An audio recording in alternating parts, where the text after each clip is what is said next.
ప్రఖ్యాతిగాంచిన నెల్లూరు రొట్టెల పండుగ ఘనంగా ఆరంభమైంది. సుదూర ప్రాంతాల నుండి తరలివచ్చి తమ మొక్కులు తీర్చుకునే ఈ రొట్టెల పండుగకు భక్తులు పోటెత్తారు. మంత్రులు నారాయణ, ఆనం రామనారాయణ రెడ్డి, జిల్లాకు చెందిన ఇతర ప్రజాప్రతినిధులు ఏర్పాట్లను పర్యవేక్షించి భక్తులతో మాట్లాడారు. ఈ సందర్భంగా సీఎం చంద్రబాబు వర్చువల్ గా నెల్లూరు నేతలతో మాట్లాడారు. భక్తులకు ఎలాంటి ఇబ్బందులు లేకుండా చూడాలని మంత్రులను, అధికారులను ఆదేశించారు.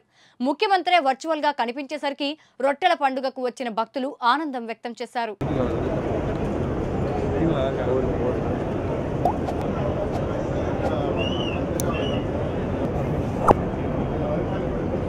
సభ్యులు ఆనం రామనారాయణ రెడ్డి గారు, గౌరవ పార్లమెంట్ సభ్యులు గౌరవ రెడ్డి గారు, గౌరవ శాసనసభ్యులు శ్రీధర్ రెడ్డి గారు, అక్కడ ఉన్నటువంటి ప్రజాప్రతినిధులు, అదేవిధంగా రాజకీయ పార్టీ నాయకులకి ఈరోజు పెద్ద ఎత్తున ఈ రొట్టెల పండుగకు వచ్చినటువంటి భక్తులందరికీ పేరు పేరున మనస్ఫూర్తిగా నమస్కారాలు, అభినందనలు. మనమందరం కూడా ప్రతి సంవత్సరం ఉత్సాహంగా బారా షహీద్ దర్గా పుణ్యస్థలంలో ఒక పవిత్రమైన పండుగ దర్గా మెట్ట నెల్లూరు చెరువు ఉంచారు. కాలక్రమేణా అక్కడ సమాధులు ఏర్పడ్డాయి, నిర్మాణం చేశారు. అక్కడి నుంచి ఆరాధించడం ఒక సాంప్రదాయంగా మారింది. అదే ఈరోజు పవిత్ర క్షేత్రంగా మనందరం కూడా సమావేశమై ప్రార్థన చేసి ఒక నమ్మకం ఉంటుంది. ఆర్కాట్ నవాబుల రోజు రొట్టెల పండుగ ప్రారంభించారు. ఆ రోజు కూడా బారా షహీద్ దర్గా వద్ద ఉన్న మట్టిని వాళ్ళు తలపై రాసుకోవడం, తన భార్య ఆరోగ్యం బాగలేకపోతే ఆర్కాట్ నవాబు అక్కడి నుంచి ఆ మట్టి తలపై రాసుకోవడం, ఆరోగ్యం బాగా కావడం, అక్కడి నుంచి ఆర్కాట్ నవాబు వచ్చి రొట్టెల పండుగ ఒక రొట్టె వదిలిపెట్టాడు. వాటి నుంచి మీరు వస్తే ఒక సాంప్రదాయంగా తయారయ్యే పరిస్థితి వచ్చింది. ఇప్పుడు మనందరం కూడా, నాకు కూడా ఒక నమ్మకం, పోయినసారి కూడా చెప్పు చేశాం, మనందరం కూడా ప్రార్థనలు చేసి ఆ రోజు కూడా ఆయన చేసిన అక్కడి నుంచి రొట్టెలు పంచుకోవడం అంటే మనం ప్రార్థనలు చేసిన తర్వాత ప్రతి ఒక్కరు ప్రార్థన చేసుకుంటున్నారు. ఈరోజు రొట్టెల పండుగ సందర్భంలో ఈ నెల్లూరు నగరంలో నిజమైన పండుగ వాతావరణం ఇవాళ కనబడుతుంది. బారా షాహీద్ దర్గా అభివృద్ధిలో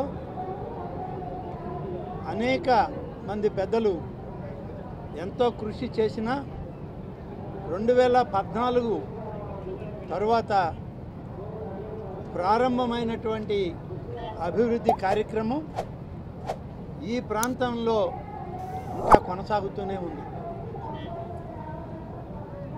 ఈరోజు ప్రత్యేకంగా మన మున్సిపల్ శాఖ మంత్రులు శ్రీ పొంగూరు నారాయణ గారు, శాసనసభ్యులు శ్రీ కోటమిరెడ్డి శ్రీధర్ రెడ్డి గారు, పార్లమెంటు సభ్యులు వేమిరెడ్డి ప్రభాకర్ రెడ్డి గారు ముగ్గురు చేసినటువంటి కృషి ఫలితం ఎన్ని సమస్యలు ఉన్నాయి రాష్ట్రంలో ఆర్థికంగా, వాటన్నిటిని అధిగమించి అభివృద్ధి పదాన ఈ నగరంలో ఉన్నటువంటి ఒక పవిత్రమైన స్థలాన్ని అభివృద్ధి చేయడానికి మన ముఖ్యమంత్రి గారు అయినటువంటి గౌరవనీయులు చంద్రబాబు నాయుడు గారు ప్రత్యేకంగా శ్రద్ధ తీసుకుని ఈరోజు వర్చువల్ మెసేజ్ ఇవ్వడంలో, కాన్ఫరెన్స్లో వారు పాల్గొనడం ఇది ఒక ప్రత్యేకత. గతంలో ఎప్పుడు కూడా ఈ విధంగా ఏ ముఖ్యమంత్రి కూడా వర్చువల్ మెసేజ్ ఇవాళ ఇచ్చిన దాఖలాలు లేవు. చంద్రబాబు నాయుడు గారు గతంలో ఇక్కడికే వచ్చారు, ఈ యొక్క బారాషాహి దర్గా యొక్క పవిత్ర స్థలాన్ని ఆయన ఎంతో గౌరవప్రదంగా తీసుకుంటూ నీళ్ళల్లో దిగి ఆనాడు రాష్ట్ర సుభిక్షం కోసం, సౌభాగ్యం కోసం స్వర్ణాల చెరువులో రొట్టెలు కూడా అందుకోవడం జరిగింది. మరి ఈరోజు సమయం తక్కువ కాబట్టి అందరూ ఆహ్వానించినప్పటికీ రాలేక ఆయన శుభాకాంక్షలు తెలియజేయడం మరి ఈనాడు చూసాం మనం. చంద్రబాబు నాయుడు గారు గతంలో ముఖ్యమంత్రిగా ఉన్నప్పుడే బారాషాహి దర్గా ప్రాంతాన్ని అభివృద్ధి చేయడానికి ఆ రోజు మన అబ్దుల్ అజీజ్ గారు కూడా మేయర్గా పనిచేశారు. వారు కూడా ఉన్నప్పుడే 20 కోట్ల రూపాయలు ప్రభుత్వ నిధులు మంజూరు చేయడం జరిగింది.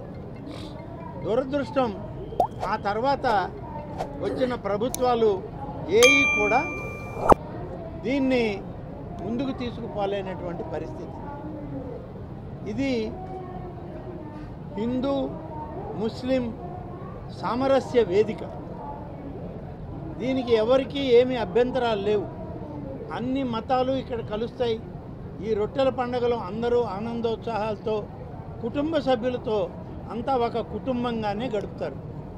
ఇటువంటి దాన్ని అభివృద్ధి చేయడంలో మరి గత ప్రభుత్వం ఎంత నిర్లక్ష్యం వహించిందంటే 20 కోట్ల రూపాయలు చంద్రబాబు నాయుడు గారు ముఖ్యమంత్రిగా మంజూరు చేస్తే కేవలం 4.5 కోట్ల రూపాయలు మాత్రమే ఖర్చు పెట్టి మిగిలిన డబ్బు ఖర్చు పెట్టకుండా ఎక్కడ స్తంభాలు అక్కడే, ఎక్కడ పిల్లర్లు అక్కడే అలా వదిలేశారు.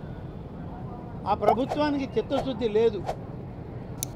కాబట్టే ఈరోజు మళ్ళీ మొదటి సంవత్సరం ముఖ్యమంత్రి గారు కూడా చెప్పారు, నారాయణ గారు చెప్పారు, ఎన్ని ఆర్థిక ఇబ్బందులు ఉన్నా సరే ఈ మత సామరస్య వేదిక మరింత మందికి ఉపయోగకరంగా ఉండాలని ఆలోచన చేసిన